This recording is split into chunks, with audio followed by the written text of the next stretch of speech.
13 April 1948 کو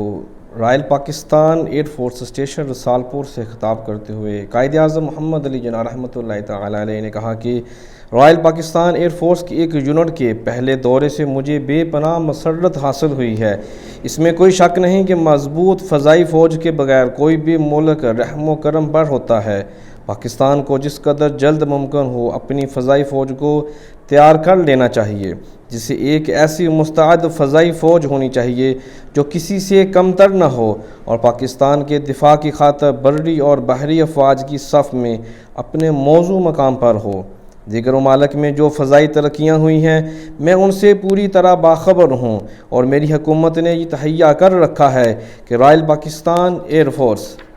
کسی سے پیچھے نہیں رہے گی۔ رائل پاکستان ایئر فورس جس کے پاس سوائے وفاداری اور کامیابی حاصل کرنے کے بہت ہی کم اثاثے تھے، لیکن رائل پاکستان ایئر فورس نے فضائی فوج کی حیثیت اختیار کرنا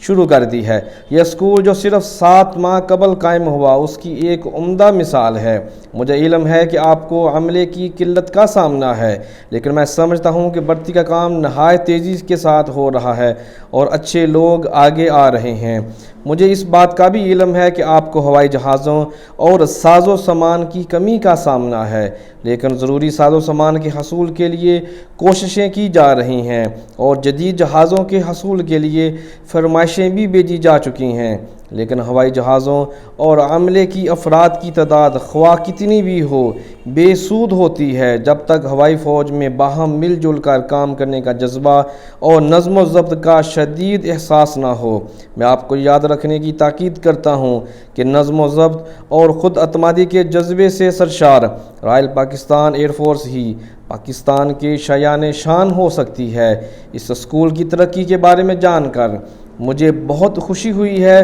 اور ایئر کمانڈر اور آپ کی خواہش کے مطابق میں آج سے اسے دی پاکستان ایئر فورس کالج کے نام سے موسوم کرتا ہوں۔ میں آپ سب کا شکریہ ادا کرتا ہوں اور آپ کے اسکول اور آپ سب کی جملہ کامیابی کے لیے دعا گو ہوں۔ اللہ پاک قائد اعظم محمد علی جناح رحمۃ اللہ تعالی علیہ اور افواج پاکستان کے تمام شہداء کی قبروں پر اپنی خصوصی رحمتیں اور برکتیں نازل فرمائے، آمین۔ پاکستان زندہ باد، شہدائے پاکستان پائندہ باد۔